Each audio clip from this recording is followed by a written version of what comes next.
Time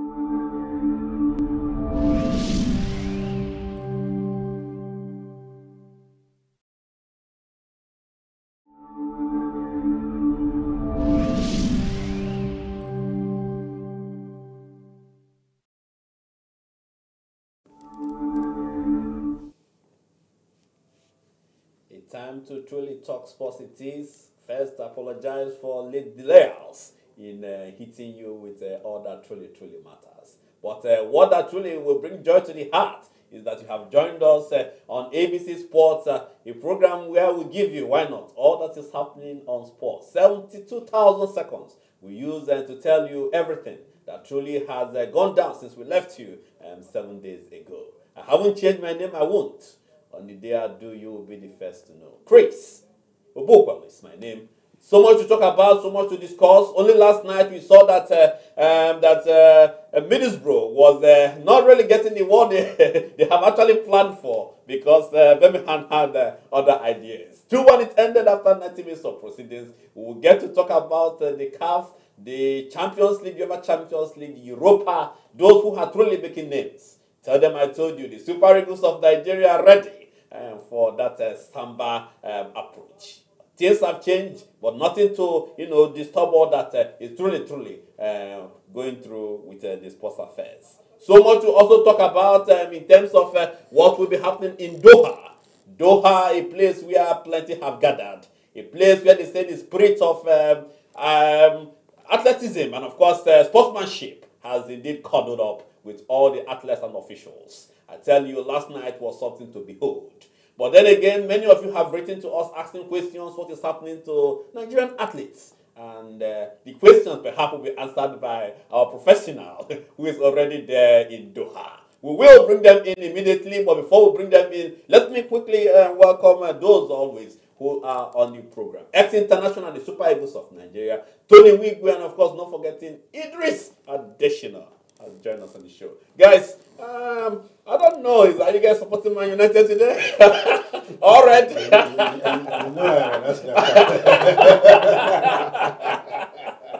but the heat is not even on Man United. The heat is on top now. Is it on top now? Yes. We'll get to talk football. We'll get to talk football.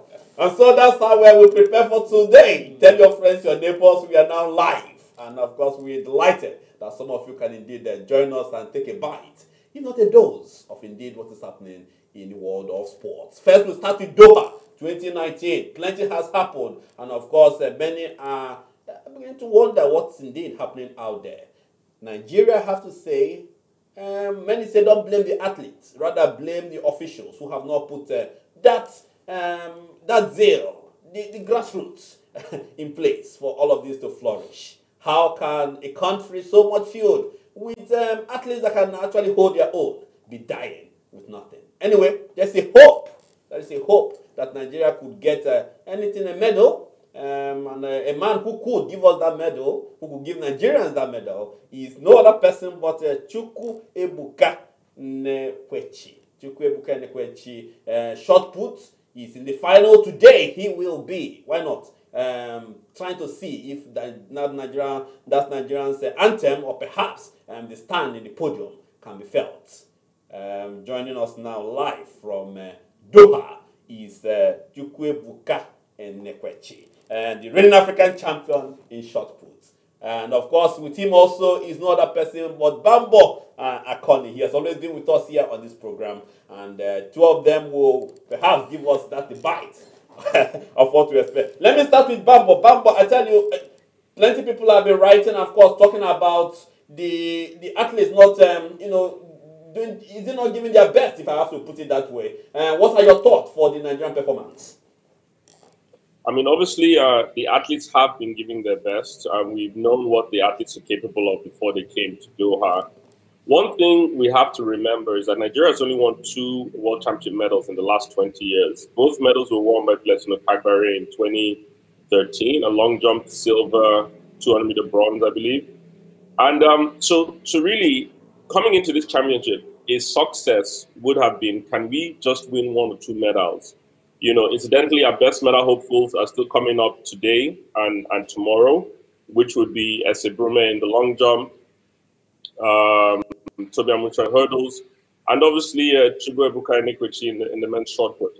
So we just have to cross our fingers and hope for something special to happen today or tomorrow for Nigerians to celebrate. Good. Now that you've talked about Chukwuebuka Enekwechi, I think it's also here with us. Why I keep you on a pause? Let me quickly talk to Chukwuebuka Enekwechi to get that zeal from him tonight and see if we can push him to to give us a medal. Chukwuebuka, welcome to the program. It is ABC Sports. How are you? Hello, I'm doing okay. Good. Thank you. Brilliant. Chukwuebuka, let me first of all say that I think the ladies are excited with with what you have shown already out there in Doha. Take us through your last performance in Doha. How's it been out there? I mean, it's been fun. The objective was to make the qualifying mark, and they wanted me to throw 20 meters 90 to go to the final, and I threw 20 meters 94, got the job done, so now we face the final. Good. Tonight is the night. This is the day we have been waiting for.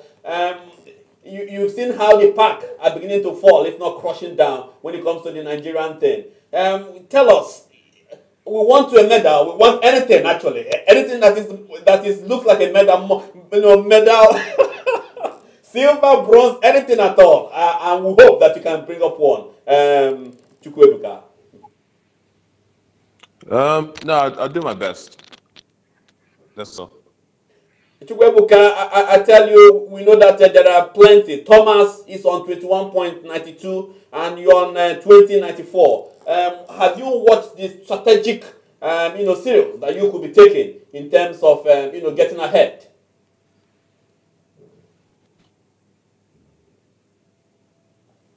Okay, I think we have lost signals with Chukwuebuka, but I just go back to Bambo. Bambo, the young lad said he's going to do his best to see that medal is dropped in today. Your thoughts? No, I didn't.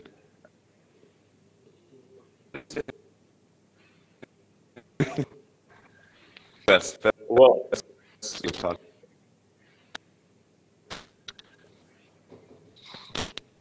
I think we're losing Chukwuebuka for a minute, but then again, Bambo, okay, he said he's going to do his best to see how today goes ahead. And this is a young man who has started, way back and has shown so much zeal in terms of what he can do. Your thoughts on that, Bambo? His best right now is 21.90. That's the national record for Nigeria. He's done it twice. 21.80.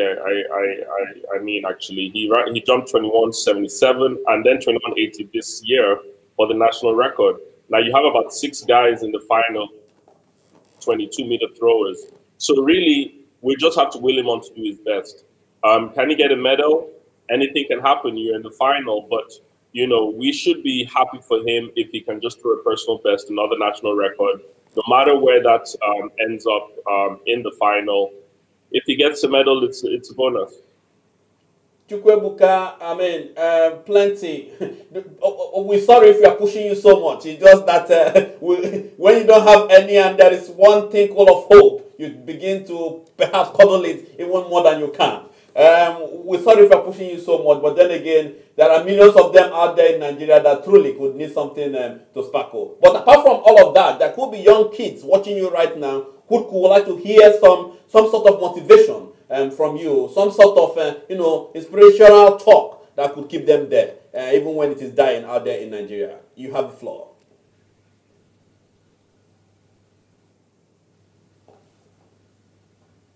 I'm sorry, can you say it again?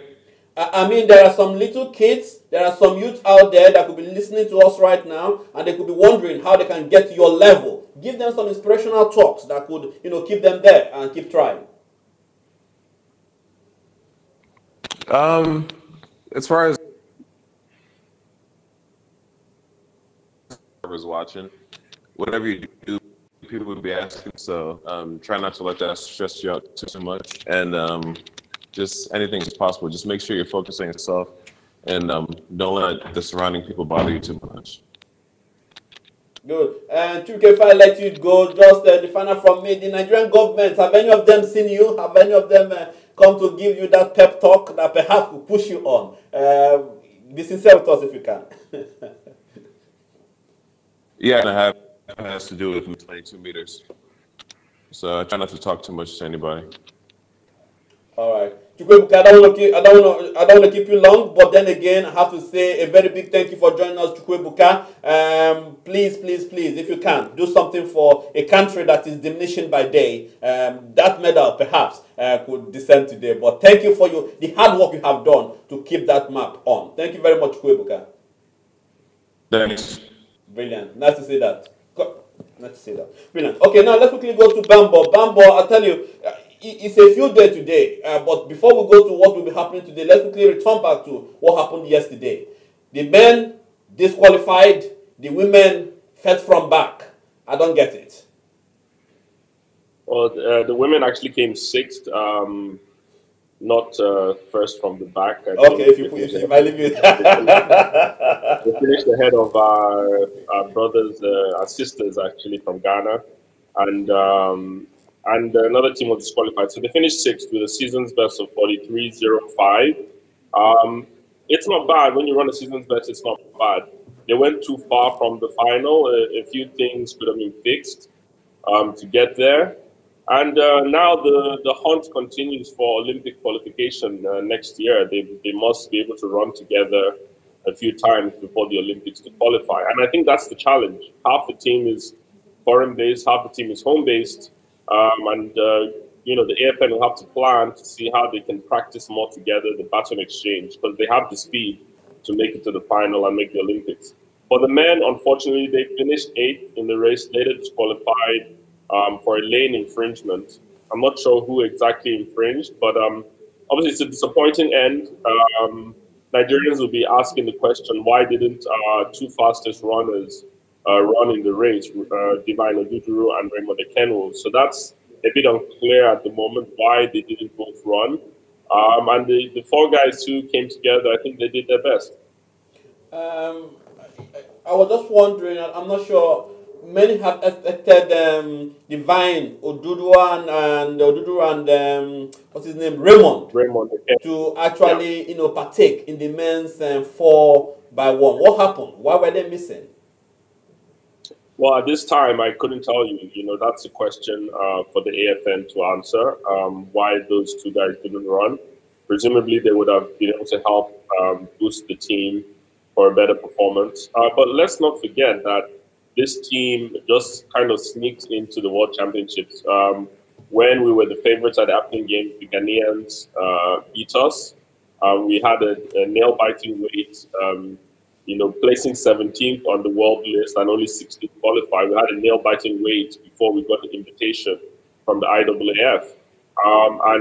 Now that we've come here, you can see that the Ghanaians, they improved further, 38-24, and we only finished with, I think, 38-9 or so before getting disqualified. So I think there's a lot of work that needs to be done for the men's relay team to qualify for the Olympics. The best runners need to run, and they need to practice together. Whether they'll get a chance to do that before Rio, for Tokyo 2020, it remains to be seen. Good, Bambo. Let's still continue with what happened last night. We saw the young man who has really not has shown so much passion, has shown so much beauty in what we will call the Doha 2018. Mustache Bashir defended the world high jump title. That was brilliant to see. It's a special moment. He's in front of his home crowd. The only time in his life he's probably going to be able to go for a world title in front of his home crowd. And there was a moment where it looked like he was going to go out to maybe with the bronze medal. He had missed two jumps, I think, at 2:33. And he got the final jump, and the stadium, the fans just erupted in joy. He went further the next two jumps, to 2:37, and the two Russians, I believe, ended at 2:35. So it was really a night to behold for the home fans, their first gold medal at this championship for Qatar. What are we expecting today from you guys in terms of Doha? What is the big bag? Well, I mentioned at the top of this call that we have best medal hopes still to compete. It's the final 2 days, so it's this is it for Nigeria. The women's long jump, Esebrume is going today in the qualification, and then the women's 100-meter hurdles, Tobiamusha is going today in the heats as well. So, from the beginning, these two ladies, wonderful ladies, are probably Nigeria's greatest medal hopes. We're hoping that they can do it. Tobiamusha has been very, very consistent this year, 12:49, ranked third in the world. And Zimbabwe has the second longest jump in the world this year, 705 meters, second longest jump of all time for Nigeria. So can she replicate it here at the biggest stage? We can only hope so. Remember, she's the Commonwealth Games champion in 2014. She was fifth at the Rio Olympics in 2016. So Esther Brume is really one of the top jumpers in the world, and we just hope that she can replicate that um, today and tomorrow. So, and then obviously, we've already spoken to Chukwebuka, and he's ranked 9 in the world. He's where he's meant to be at the world final. Um, hopefully he can get a medal, but again, if he throws a personal best, that's the most we can ask from him. And then, but finally, let's talk about the overall performance of the Nigerian team. What will we take home from all of this? As the Olympic is coming very soon, what will we take home from it? Well, I would say first of all, let's also look at the women's 4x4 relay that's also coming up today. It's our last relay team in the championship.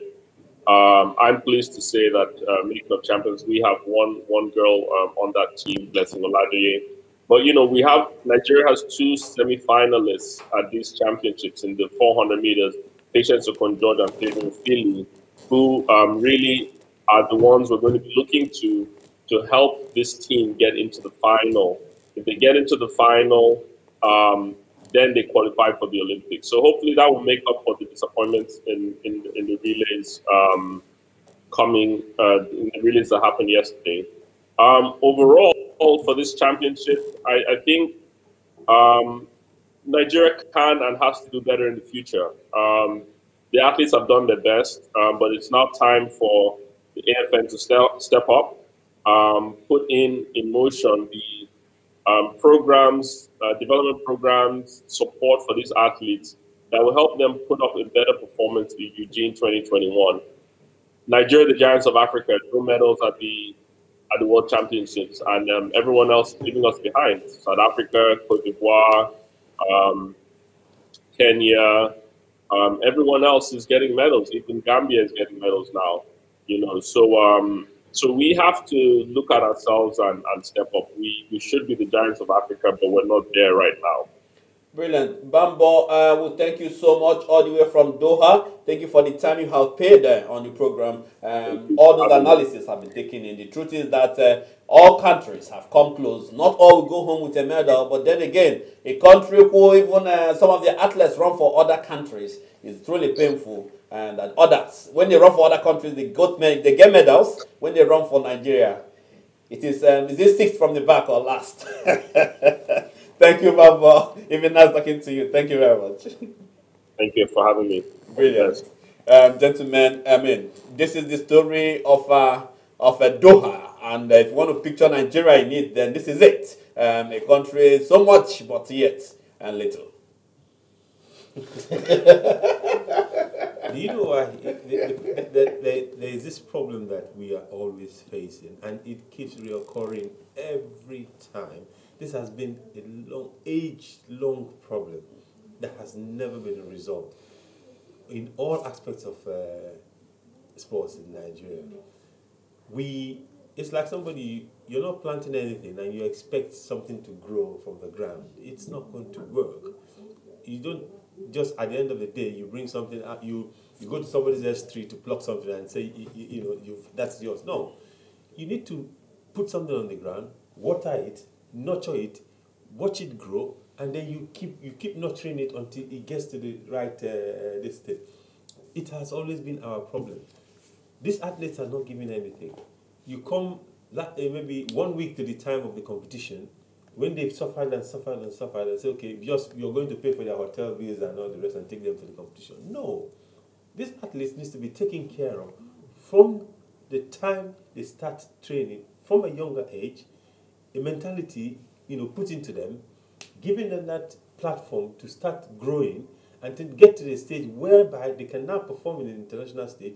You keep eye on them, make sure that they are on the right track, give them whatever they need in order for them to be able to get to that competition, to get that medal that we're looking for. But we're not doing all that, and then at the end of the day, we expect miracles. We expect them to go and bring medals from athletes that have labored, their country has labored, the officials have made sure that they have the best in order for them to perform. No, the law of nature will not take it over from them. This is a cry for the masses, isn't it? I don't think it's a cry again. You see, the funny thing about Nigeria is that we don't go by the law of nature. We have our own standard. A country where the leagues decide in the boardroom. It's a problem. It's a problem.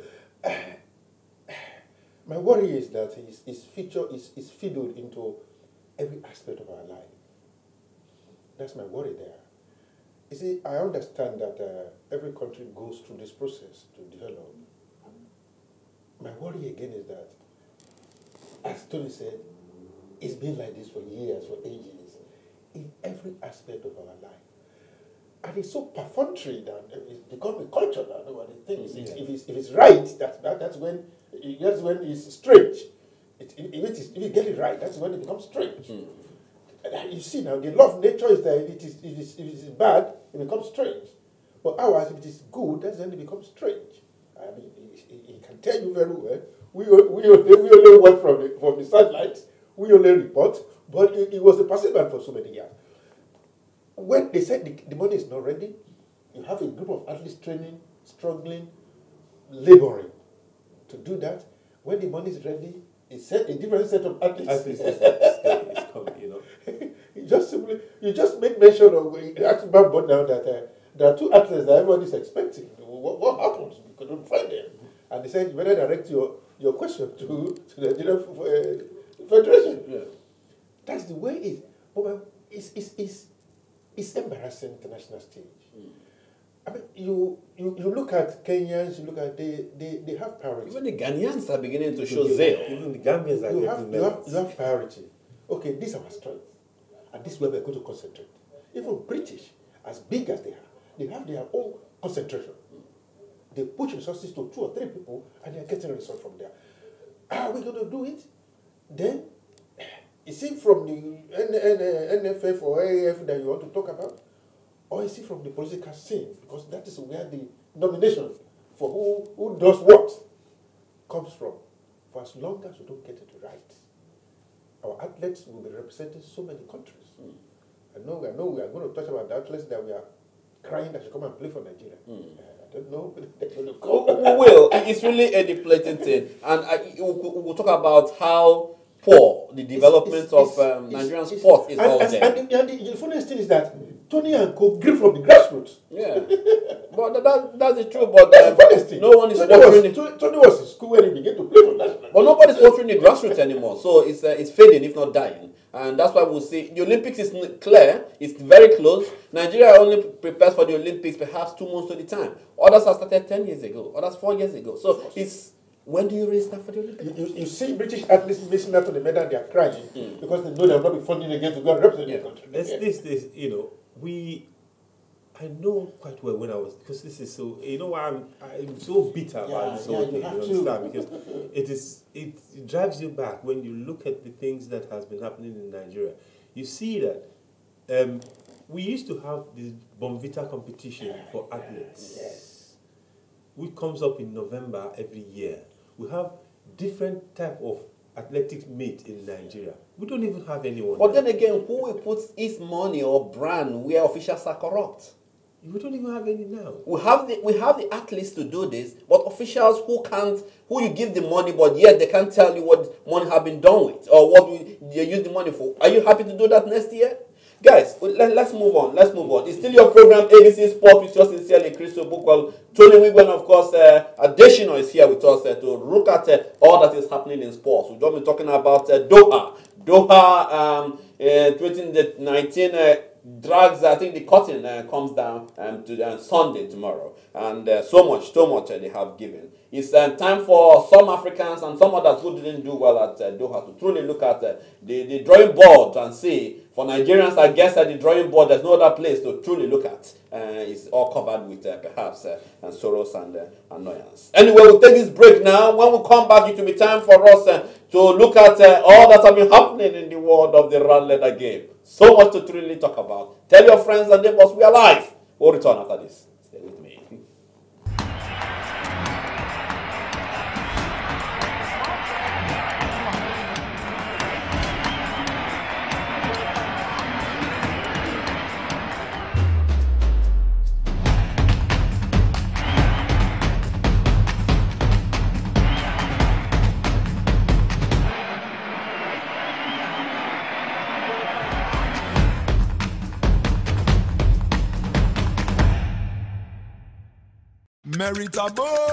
Meritable, Nigeria Limited, Emerald, Garden City. Meritable, Nigeria Limited, Emerald, Garden City. Moses, Dad, my wife told me that you have bought a land and complete a good-looking duplex on it. Yes, from buying the plot to the completion only takes less than 3 months. What about Omonile? Omonile like how? I didn't deal with them. I bought the land from Meritable Nigeria Limited. Meritable? Yes, Meritable. Rachel Onega and Prince Jide Kosoko are the ambassador for Meritable, and these two individuals boost my confidence and trust that make me to buy from them. And that is not all. They even help me in building our new home. I only visit the site on completion to collect our keys and exchange paperwork, which amounts to more than double savings. Usually, for people like us living abroad, you have to take time off work so many times to travel back home to do the work, or the Yahoo contractors will show you big time. Yes, I was wondering, as I always see you every week. Let me tell you, I was in Nigeria for only 4 days and everything is campy. EQS. I didn't lose money by not going to work. Meritable is the best. What about the cost of calling them every day? They use UK number, so you will not be running up the phone bill to call them. I beg, give me their details. Telephone 020-3865-8087 or 081-734-47111. Email info@meritable.com. Their website is www.meritable.com. Meritable Nigeria Limited is the developer for Emerald Garden City Estate Series. You can even pay by installments. Our locations are Shimawa, Ibejuleki, Arepo, Agbara, Ikorodu, Mowe Ofada, and Asheshe. Meritable, build my confidence and trust. Still your program, ABC Sport, with yours sincerely, Chris Obokolo, live from Heritage TV's studios. Now looking ahead, we'll look at the UEFA Champions League. Last week we saw those, this week, Tuesday, Wednesday, we saw the beautiful football from the UEFA Champions League. Many things were said, many things were, poured out there. If there's any that really touches the heart, let's start with Real Madrid 2-2 draw with Club Brugge. I tell you, a lot of things have been said, and of course, we saw how good Emmanuel could be. Emmanuel, one of the Nigerian players who since have been invited. But listen, before we go on to that, let's just quickly look at the results, and you fancy whichever one you want additional. There is nothing there that you will not marvel. This is a Champions League. This is where every big boys want to be. Those who are not there, they are crying. This is where they want to push somebody out to be there. But when you are there is no room for mediocrity. You saw what happens to Liverpool. Liverpool were coasting to victory. All of a sudden, they needed a mistake at the back to be able to do it. And you see, the most funniest thing about Liverpool was the change in fortune with coaches. When the goals were being scored, you see a club punching all of a sudden the team changed it. Then towards the end of the game, it was the man who was burying his hand. That's football for you. And you saw the way Tottenham was dropped. And the best thing for me was a national ejector. We will get to that. Again, you mentioned this Nigerian boy. Yeah, Emmanuel Dennis. Yeah, the difference between what he can do there and what he will do back at home is the platform. It's the training. It's the motivation. It's the fact that if I am good, I'll be there. There's no thinking that no matter how good I am, I will need to speak to somebody. I have to be either Igbo or Yoruba or Hausa before I get to know. Where he is now, he has a platform. He's judged based on his ability to do it. And when he's allowed to do it, he has the freedom to do it. He takes them. Good. A young boy born 30th May, and of course he has been showing so much effort. Born in Yola, I have to say. Started his career in Abuja, and now he's in Club Rouge. I tell you, he really came in and 2 goals. He showed Real Madrid, that there's ones who really should be respected here. No, it is. It's a good thing that like we said sometime now. We've been talking about young Nigerian players coming up. We have a little bit of them coming up in different countries and they're playing well. And the major thing about any player is for him to be playing regularly in his club, because he is getting the regular play now, so he's going to improve. So, and as long as he keeps on with that form, the sky is his limit. He is he has the platform now, which is the Champions League, which is watched by millions and millions of people around the world. So there he can showcase himself.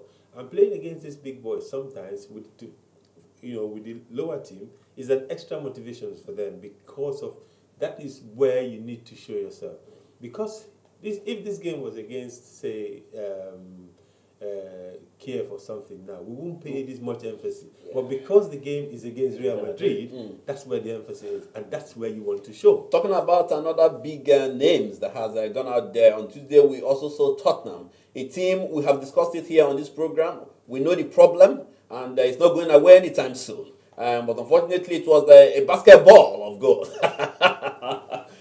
We saw Tottenham lose 7-2 to Bayern. Bayern, a team that doesn't stop scoring. When they hammer, they're ready to. But then again, if there's any man who made everybody look around, it was a young man born 14 July 1995. And of course, a former Arsenal player. Idris, are you with me? Remember, don't finish. He's from an Ivorian father and of course a German mother. Talking about Seth. He is indeed a young lad I watched him a couple of times in Arsenal shirts at Emirates, and he reminded me of Nasri, Sami Nasri. Sami Nasri was a player that will, no matter how much defense around him, he would still call for ball, and he would disgrace them all. The problem we had was that he came at a time, he was developing at a time when things weren't going well for Arsenal. Unfortunately, they wanted to keep him. Arsenal wanted, because they know what stuff is made of. Again, he's been born into a regiment. Arsenal play a regimented game. This boy is a speedster, and that's where the problem came from. Immediately he felt that shackle was broken, and he's allowed to express himself. In Arsenal, you are not allowed to express yourself. You are allowed to play within a setting. Within a setting. He was not fit to that setting. And the same thing happened to our boy who had just moved to Everton. It's just like Gabriel. They develop together. They are playing together. If that shackle is broken, you are allowed to. How can a speed man be passing the ball? It's not going to work. But it's unfortunate that Seg was actually, sold. I thought Arsenal could discover him. No. They wanted to keep him, but because he's not getting an in-route into the national first team, he had a problem. The biggest problem he had was that he was in the West Brom under Tony Pulis as a loan. He never liked that sector because that's not the way he wanted to play. That's right. So that spirit was not there. They returned him to Arsenal. Then Arsenal wanted a new contract for him, but he said no. They wanted to keep him. I knew that very well. He said no because he was very confident of himself. He's brought into the first team, but that tie is not there. He wanted to be free, and immediately they sold him. We saw what happened. Just one season, he went to. Seg Gnabry, a very good player. He has shown what he's made up of. Another one to look out for, even as Messi and Co begin to flush down the rail. No, football, right? Everybody has a club setting that suits them, and sometimes it depends on if you're lucky to find your setting as you go along. You see your performance in that club will rise. Let me take the likes of Henry or Thierry Henry when he went to Juve and all the rest of it. It's Milan, and then came back to Arsenal. So here now, this is a guy. He went to Tony Pulis. Tony Pulis categorically rejected him. He came back to Arsenal. Wenger sold him because he couldn't fit into their style of play. So now he's come back years later to hunt an English team. to tell them that, listen, you guys made a mistake. Every player has a every player always wants to make a statement. He has made one for himself. Because by coming back, being the primary destroyer of Tottenham for this game, shows that he was a good player, but because he couldn't find his bearings. You know the irony of that case? So the police were on the commentary box. In that game. That is football for you, because every player has his domain, and if you don't find that domain, it is difficult for you. Take Messi out of Barcelona. You're not going to see him as powerful as it is in this. You know, so it's like that. And sometimes we quickly castigate players early. When they now come back again in future to perform for us, to show us that, listen, you people thought that wasn't good, I am better than you people think. We started clamoring there for are him again. plethora of them like that. But So many of them like that. Idris, I'm disappointed that Arsenal was able to see Sek and say, okay, we think we're going to take you out to Bayern. No, he wanted to go. I tell you today, go and look at the history, go and look at they wanted, go and look at. There are plenty of players that want to leave a club, but the club will say no. Go and look at the way he left. They wanted to keep him. They wanted a new contract for him. He said it on Thursday, on Tuesday. So Thomas can give us a that the Arsenal wanted to keep me badly, but because I just needed to go, I wanted a new challenge. He had to go. There was an article in the paper, it's just a cartoon paper that says that Wenger sold Dabry, knowing fully well that he's going to come back to haunt him. Okay, let's talk about this man, Gabriel Martini, 18 years of age, Europa Champions League. 4-0 it ended. Additional, you're a happy man. Yes, I'm afraid because of the hype for this boy. This boy is very young. This is his first season. So if you watch his, if you monitor him during the prior to the game kicking off, he has some very beautiful quality. But my worry is that the manager is going to destroy him. The manager is not seeing him now as a striker. He's seeing him as a winger. But every quality you see this guy exhibited on Thursday belongs to a striker with instinct. Even the second goal was a beauty that Aubameyang himself was smiling. The camera picks him was smiling. Because you could find a way that somebody pulled a ball back, and within a few seconds, the ball was already in the net. The camera panned to Aubameyang, and he was laughing. But no, this is a beauty. Again, he's a young boy who is hungry. And the man said something very salient that we don't notice. He said, when we have him, apart from having the ball, his work rate. Excellent. I think... and that work rate is what is lacking in the entire Arsenal team. At some time, I begin to question the technical ability of your coach. Because the game is 4-0. What's the point of bringing Aubameyang? Relax him. That's when you needed it most. Because what he's trying to, what he's trying to do is that he's trying to prep up these players for the weekend game. By allowing them to come in. But they could have picked an injury. But he knows that the game. The game is not that. The game is not going to be that stressful. And even you can play for 1 minute and pick an injury. Yeah. But the thing, because the game is not that stressful, so you need that player now to come and use that as a warm-up game for the game on Sunday. Yes. So, but apart from that, anyway, this young man now, his greatest problem is Aubameyang. That is his greatest problem, because where he is playing currently now is where Aubameyang is playing. Graphics of UEFA Champions, the Europa will be on your screen. And then, if you take out Aubameyang it's not national team now, you're taking out 20 goals from Arsenal. So, what do? How do you play this young man?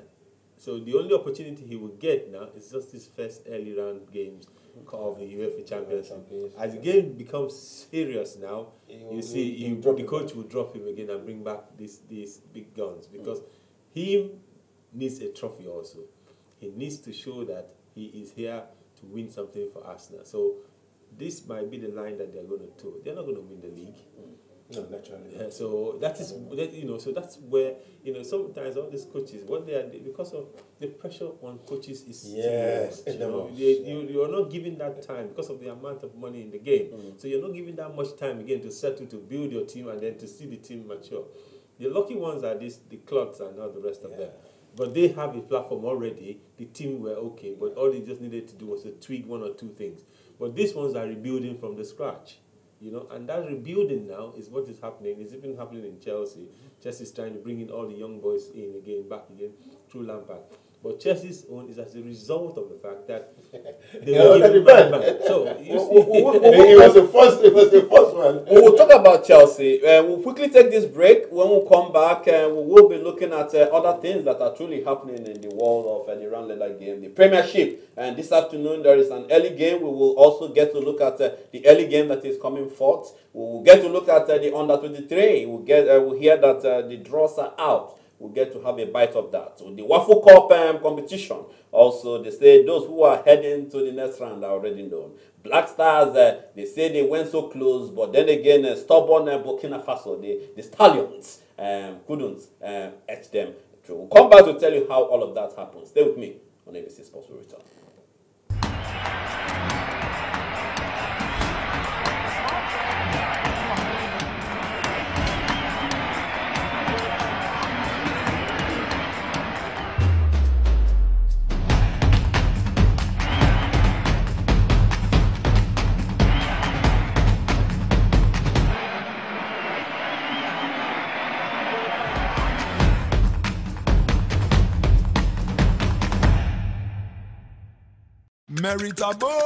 Meritable, Nigeria Limited, Emirate, Garden City.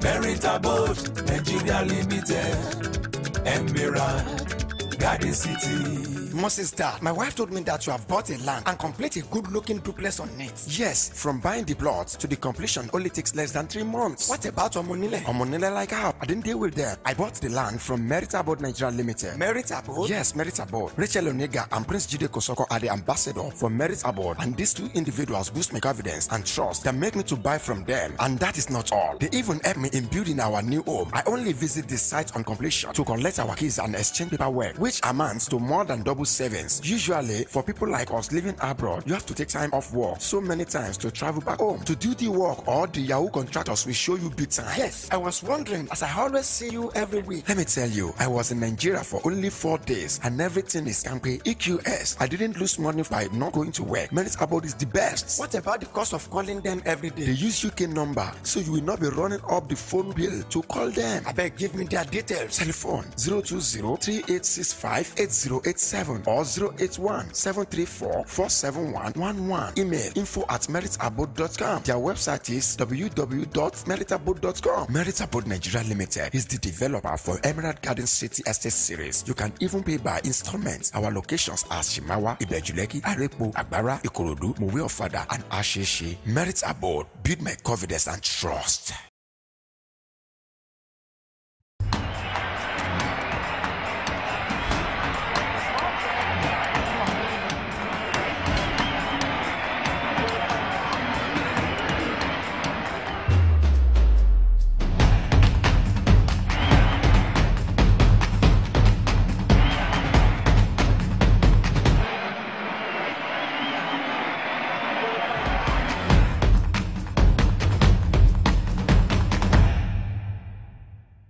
Meritable, Nigeria Limited, Emirate, Garden City. Meritable, Nigeria Limited, Emirate, Garden City. Moses Dad, my wife told me that you have bought a land and complete a good-looking duplex on it. Yes, from buying the plots to the completion only takes less than 3 months. What about Omonile? Omonile like how? I didn't deal with them. I bought the land from Meritable Nigeria Limited. Meritable? Yes, Meritable. Rachel Onega and Prince Jide Kosoko are the ambassador for Meritable, and these two individuals boost my confidence and trust that make me to buy from them. And that is not all. They even help me in building our new home. I only visit the site on completion to collect our keys and exchange paperwork, which amounts to more than double savings. Usually, for people like us living abroad, you have to take time off work so many times to travel back home to do the work, or the Yahoo contractors will show you big time. Yes, I was wondering, as I always see you every week. Let me tell you, I was in Nigeria for only 4 days and everything is campy. EQS, I didn't lose money by not going to work. Merit Abroad is the best. What about the cost of calling them every day? They use UK number, so you will not be running up the phone bill to call them. I beg, give me their details. Telephone 020-3865-8087 or 081-734-47111. Email info@meritabode.com. Their website is www.meritabode.com. Merit Abroad Nigeria Limited is the developer.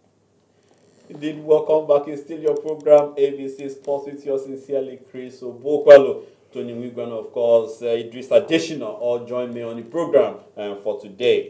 As you know, on the 13th of October this month, the Super Eagles of Nigeria will be confronting the Samba Boys of Brazil. And all is already been put together to make sure that you enjoy it. Join us here, let's just quickly say that, join us here from 12 noon. And for us to give you all the analysis and all the razzmatazz you could love on the 13th. We will be here from 12 noon, so tell your friends and neighbors to join us.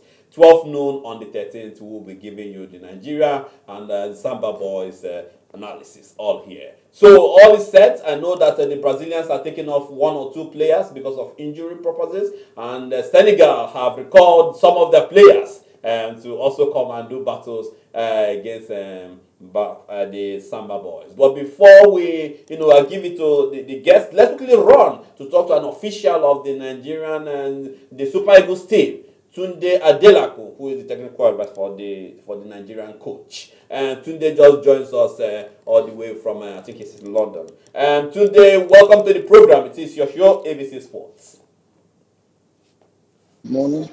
Good. Tunde, I tell you, first of all, I'm not sure what happened when you guys confronted your Ukrainian counterparts. You were leading 2-0. Before you know it, they came back, even at a point looking like they could crush Super Eagles. Once again, if you can, what truly happened in that affair? Well, we had a very, very good match. We had a game that revealed a lot about the qualities of the team that we have been putting together. We had, I think, what is arguably the best first 45 minutes of Nigerian football that we have seen in quite a while. That was in the first half. It was very good. It was very nice. Very pleasing to watch. It was development football as expected. Our young players actually came out strong. In the second half, of course, as you would expect, with a hostile and intimidating crowd of Ukrainians, it was very hard. The pressure was marked. They were getting more and more into the game, especially because we lacked the experience and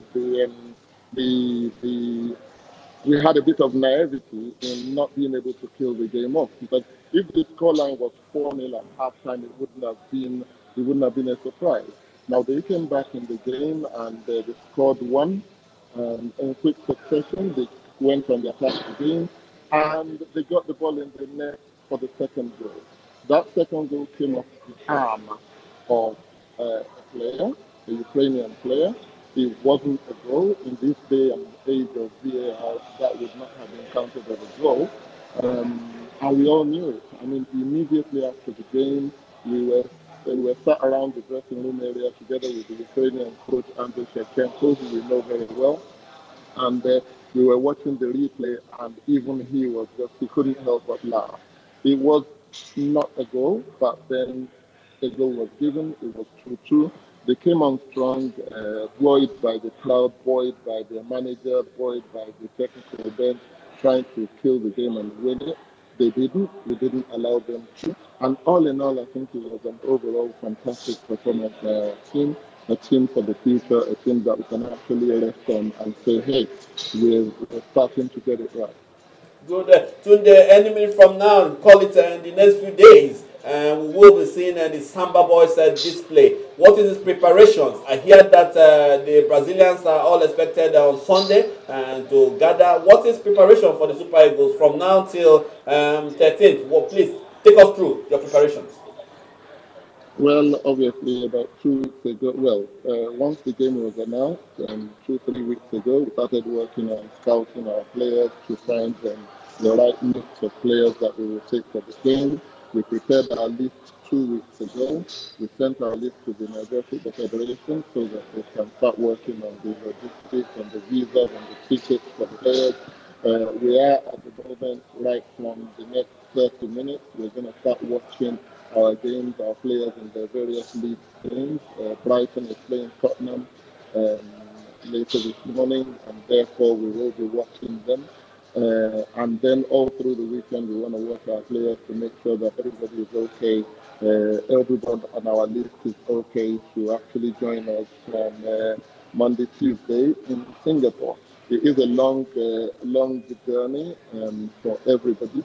We will be assembling in Singapore. All of us will actually be there by Wednesday, which will be the 9th, I believe. Yep, the 9th of October.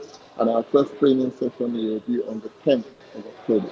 It doesn't give us a lot of time to prepare because obviously we are not playing 2 games, we are playing just the 1 game. And the logistics mean that we cannot get there earlier than Wednesday. We get there on Wednesday, we train on Thursday.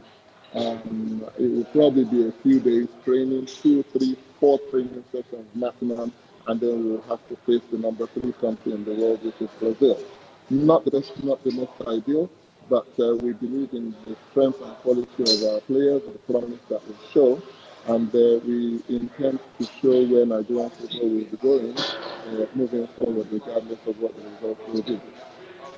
Good, brilliant. While we have you here, let's also talk about Chelsea, because I know that it's part of those teams which you are into. Okay, without wasting time, the question will be: do you think that Lampard has done well? Through his time, despite I think he's been noted to be one of the coaches of the for the month. I'm not too sure if he's going to win that, but that is what we'll hear. Anyway, has he done well?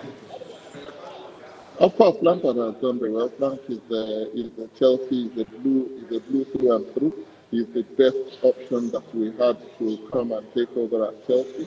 And you see, the transfer ban and losing Eden Hazard is a blessing in disguise for him because it's made him able to actually assemble his own team, put his team together, a team of youngsters, a team of full English-blooded players. We've got 4 English players in the English national team for the first time in a very long time for Chelsea. They are all young boys who are the future of Chelsea, and he will be given the time to actually grow the team because obviously there's a transfer ban, and therefore they know that he cannot go out and buy players, which is why it's okay for him to actually use what he's got, and he's using it to good value. A few naive mistakes here and there because they're young and inexperienced, but I don't think it is the end of the world, and I think they'll come good by the end of the season. Final question will be that Lampard you just talked about very thrilled that Abraham and Torino they have all both not be playing for the Super Eagles of Nigeria. Rather, they will be doing it for England in their next game against Czech in Prague. Nigeria has lost out. These are some of the boys you guys should be chasing. These are Nigerian blood. They should be playing for Nigeria, and they today. Well, listen, I will take a bit of your time and disagree with you on that one because when you say Nigeria has lost out, it looks like we had them in the first place. We didn't have them in the first place. These boys were born in London. Why do we claim entitlement to players that are not ours? They grew up in London. They were born in London. They grew up under the English football system. They have played through the youth system of England. If they choose to come to Nigeria, it's a bonus for us. If they choose to represent England, let's let them go. Nigeria is a country of 180 to 200 million people. We cannot get a player come and play for Nigeria. If he chooses to come and play like Leon Balogun, Trust Ekong, Alex Iwobi did, fantastic. If they decide that England is where they are perfectly entitled to it because that's where they started their football lives.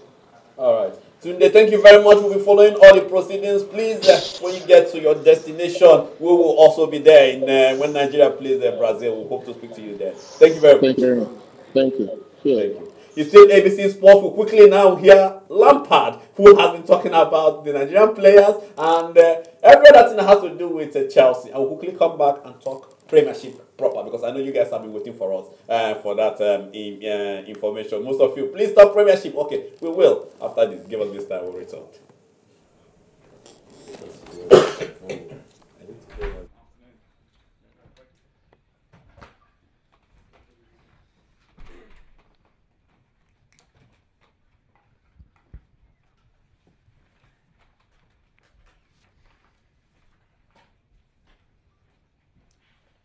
Okay, good afternoon. We'll have 3 sections today, and we'll start off with Kobe. Frank, first of all, what's your reaction to the news that Tammy Abraham is back in the England squad? I'm very happy. I think it's well deserved. You know, he's scoring goals regularly. For us, everyone knows his form's really good. I think he's been in the equation probably for Gareth all season because of how he's played. And natural progression for him. Delighted for him. I know he's a proud lad, and as he should be, proud to get a call up. Gareth said yesterday that he's the kind of player who scored goals at every level he's played at.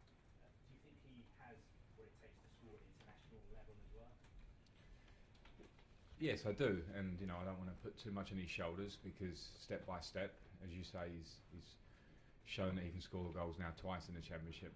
Now he's shown that he could score goals in the Premier League, but the work's only really begun for him because he's still a young player. So, you know, I want to see him continue playing in the same vein for Chelsea and scoring those goals. And then naturally, when he goes to the England squad, I think he has all the attributes to go there and be successful. But it will be another step for him, and I'm sure he has those attributes, and I'm sure he has the attitude to take that challenge of being a goal scorer for England. And let's hope. There's competition there. When he steps into the squad, he'll see that there are great strikers in that squad already around him. So it's a good challenge for Tammy. And what do you make of Fikayo Tomori getting into the England squad for the first time? I'm delighted. I'm absolutely delighted with Tomori because of all the stories, and I think Mason and Tammy have taken a lot of the headlines this year and this season, and rightly so. But Tomori, from seeing him at Derby last year, turn up at Derby quite quiet.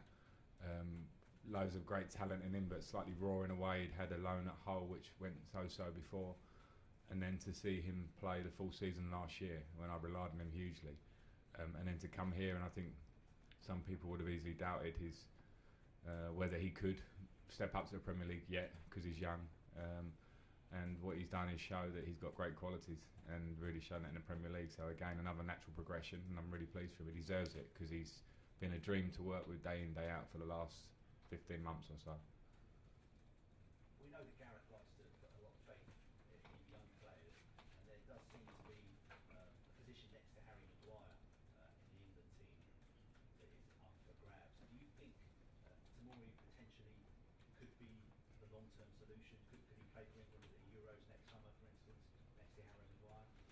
Well, firstly, that's up to Gareth, and secondly, that's up to Fikayo himself to perform at a level, keep going up the gears, which he's done pretty quickly, and as I just explained, and put himself in the equation. And now he's in the squad. That's clear that he's knocking on the door.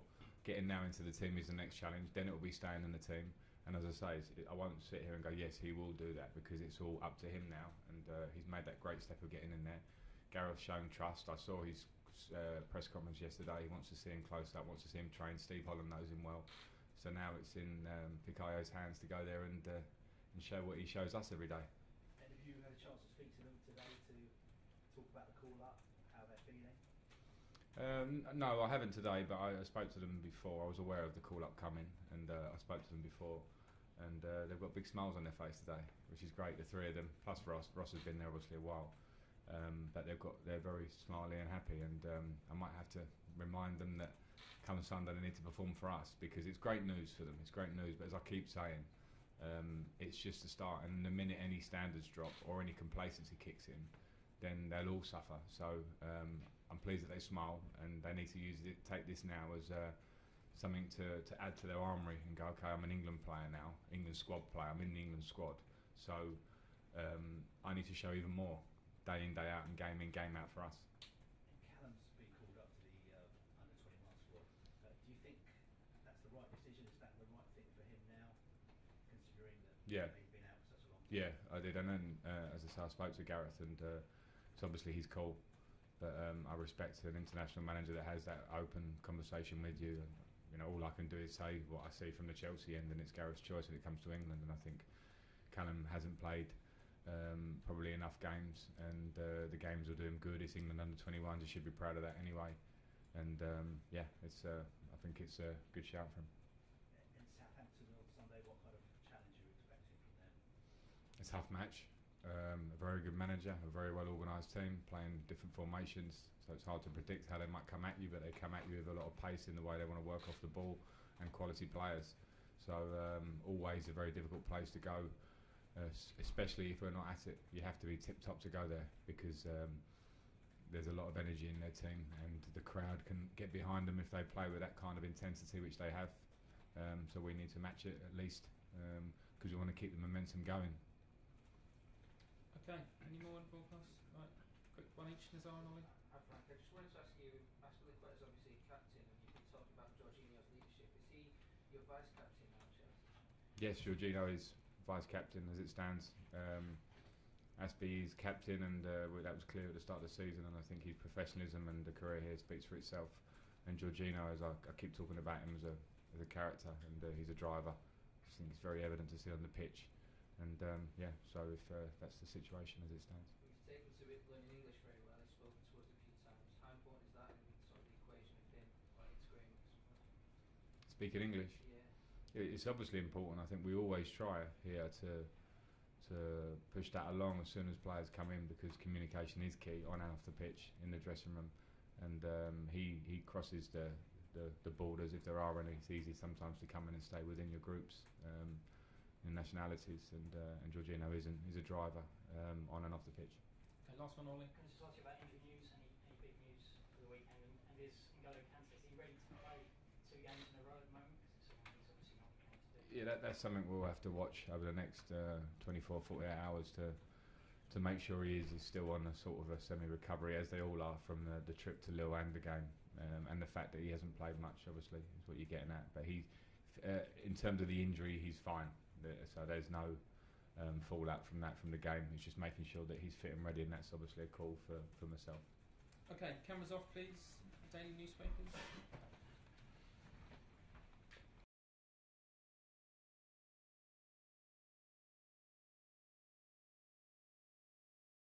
Program ABC Sport with yours sincerely, Chris Obukwalo.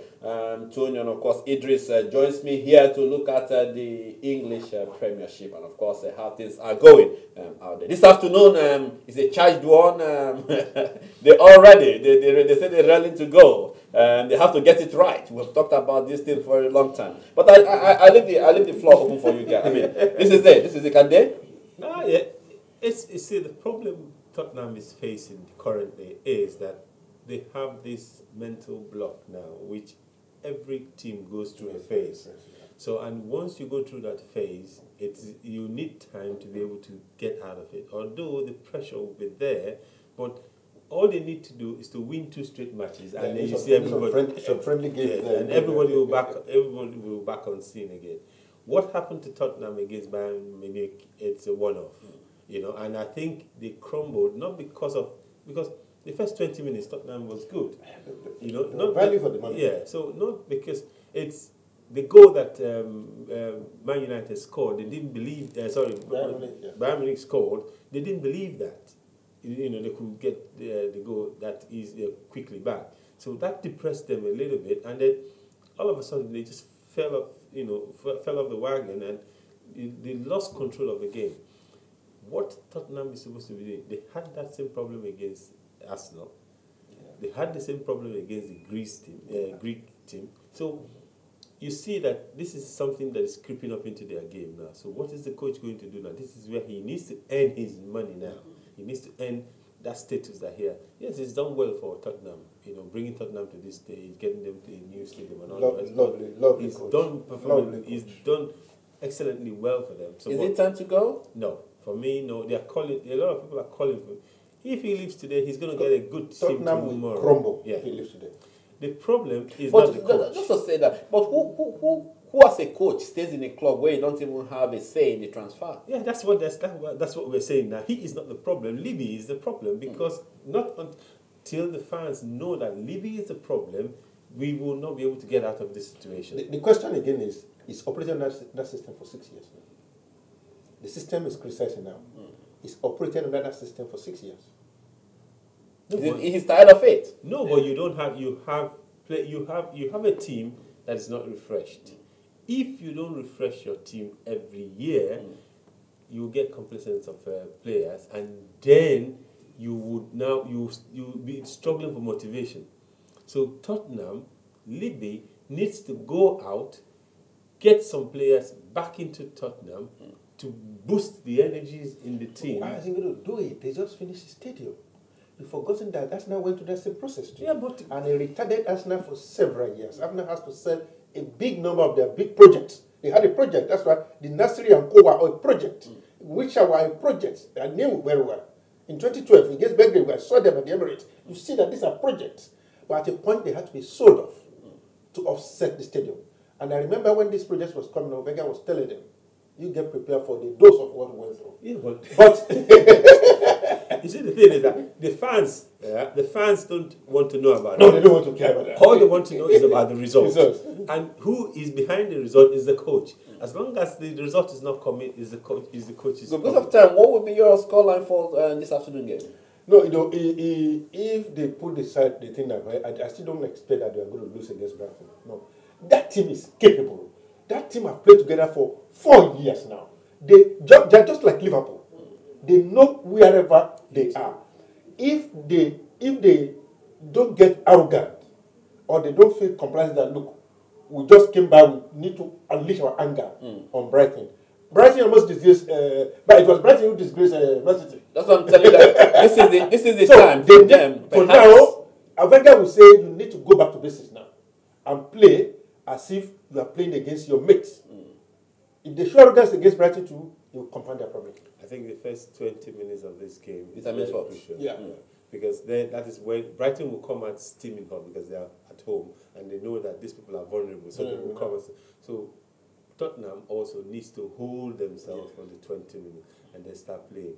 Knowing fully well again, they play the game on Tuesday, so they need to regroup and then start playing. Those who are heading, sorry for that, those who are heading for the game, for this game between Brighton and Tottenham, please be aware that the parkings, especially for those disabled, will only be for the disabled. Others, please, Yorkers, I'm being told, will not be allowed in, and because there are some, joint activities going on there with the nearby university. So it's indeed a crucial day. I've been told you have to be early, by now you should be actually there. Because if you're not there, there are plenty of people coming in, universities and the school, the stadium having its own display is really a crunch day. So please, that's the information coming from the Albion team. Wish them the best, let the better person win. But if you ask me, it will be this is the best time that Brighton has to beat Tottenham. Now or never. Anyway, moving on, London Derby, West Ham, the Hammers will have their hands full against Crystal Palace. They will be playing in Stratford this afternoon, 5:30 to be precise. Your thoughts? It's going to be a tricky game because Pellegrini is doing well there for West Ham. West Ham is, they are getting their acts a little bit okay. So, but again, the big spoilers are Crystal Palace because when you don't expect them to turn up, the likes of Zaha and the rest of them turns up the game and then turn the game upside down. So I think it's going to be a very good game because why? In the sense that they are both on the same platform. Yeah.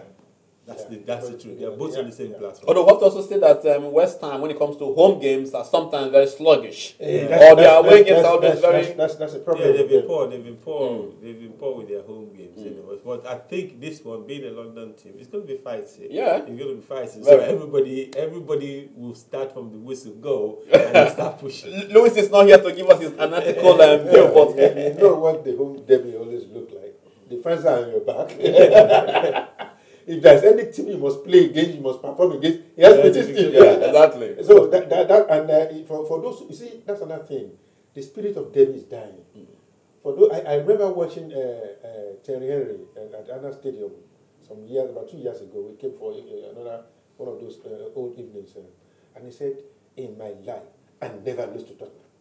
I never lose to Tottenham." And you could see a man who had retired from Arsenal years back. You could still see The passion. there on him. But unfortunately, these years. But when the good thing about it is that when derby is no longer derby with big teams, these smaller teams, they cannot afford not to. Because the fans will almost kill anybody for it. But because of that, you want to see the best of the two teams today. I mean, as Tony said, they're on the platform, the same platform. So you have more money than me or more technical skill. I mean, doesn't matter. It's going to be crunch. Because when you're talking of the coaches are the same, the two old men who is almost reaching their peak. The teams they have an average money spending power now, so almost on the same position. West Ham is slightly higher than that. So, but they are all playing well this period. So we will want to see who will take the day, and it's a tough call anyway, between the two of them, considering the way they are playing. Guys, but I think the Palace will win that game.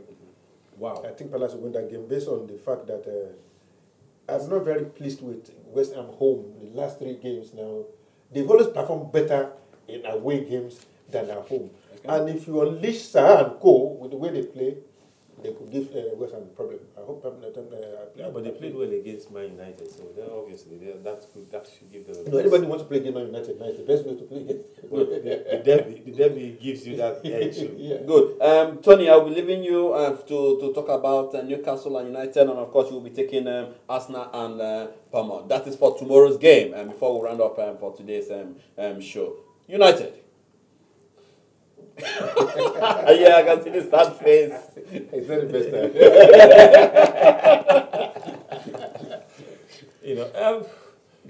What do we say? Because they had a UEFA match with the complete team. Pogba is I think has a toe injury or something, so off. I think he will be out of that. Yeah, so with AZ. So that it is frightening and it's alarming, considering the way they are playing. But they should be able to try to see what they can do with the league game, because they're slipping down by the cadre, and if they don't take time, they will not even make the top 6. And that is not Man United, irrespective whether they're saying they're rebuilding no fans wants to hear that. So they need to start winning matches now, and I think this is the best match for them to be able to do that. They've always played well against Newcastle, so that we'll see what happens. But Steve Bruce, former United himself, and he's set up. He was the captain. He was the captain before in Man United. He's been on the coaching career. This is like his 3rd missionary journey into coaching. So he wants to prove in which they never wanted him. So he wants to prove, because the fans is on his neck, and the fans didn't want him. But he wanted the job because he needed something. He needed to be inside the coaching line. So he will want to prove a point with this match. Okay. So that's the danger. Arsenal game Sunday. You don't expect anything against Arsenal other than the way they play their game and take the advantage. My only hope is that this man unleash the quality of his players. They are making people look very, very ordinary now, because there is no room for him to run into. He has to run and pass. Initially, where he was coming from, he takes on straight away. I'm worried that there is no take on in Arsenal. Arsenal used to have the best midfield. The midfield is collapsed now. You don't have the kind of Shaka in midfield. No. Look at the way the young boys played. They go for the goal. It's not about passing. In 3 touches, they're already in the net. If they can do that, I'll be fine. Because except they do that, Chelsea is resurging now. Nobody gave Chelsea hope before. But the way they are playing now, they are coming up. And because with the person we are is a favorite of the media, is a favorite of everybody. That could be a problem. But I don't see that. I still, no matter how narrow it is, as last year Arsenal won that game. Guys, we're closing up, but we can't go without talking about Isaac Promise, a young Nigerian former captain, if I may, who we told that only this week gave up the ghost. Although the death is still sketchy, but then again, Kate and the children are all tears. Yeah, it's a very sad story. Sad the fact that just a few days before that we had the incident of these ladies. Yeah, who the also accident of the ladies, hit and run. hit and run ladies who just crushed them. It's difficult to tell. The post-mortem or whatever happens to him, we have different stories that he was in a jeep where he collapsed. What has he been doing before now? We don't really know much about his life after, since it's not in the limelight again in football. It's just that as a former international, as a human being, as a representative of Nigeria, when you fly the flag, it's sad, particularly with our hope, with our prayers or with the family. When you lose a breadwinner, it's difficult. It's difficult. It's a very sad story. Again, we see what happens everywhere in the world now. Everywhere in the world now, professionals and the ex-players are being pushed back into the game. Because you read this boy, Richard, he left who just retired. Said the dark side of the world, when you retire, is a dark side. Yeah. He can say.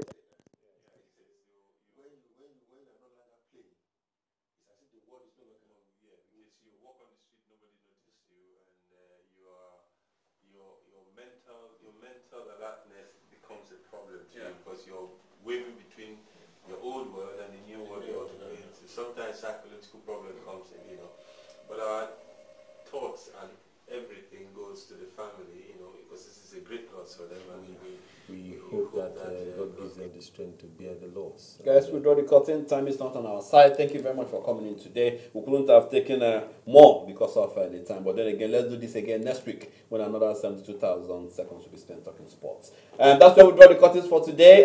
Thank you very much for joining us. Ghana has since moved forward, beating Burkina Faso, and there are some being retirement in Ghana. Morocco being told. We'll give you more other African stories by the time we come next week. Some more that things will be clear. Super Falcons played against their counterparts in Cote d'Ivoire. 0-0 it ended, but then again, Agege Stadium have them to rejoice because I know when they get there, the Falcons flourish there. That will be my show. Let's do it next week. Remember, put this on your date, 13th of October. 12 noon, it's on a Sunday. We'll be here to talk about the Super Eagles of Nigeria and, of course, their counterpart, the Samba Boys of Brazil. I haven't changed my name, I won't. On the day I do, you will be the first to know. Chris Oboko is my name. So long, everybody. Bye-bye now.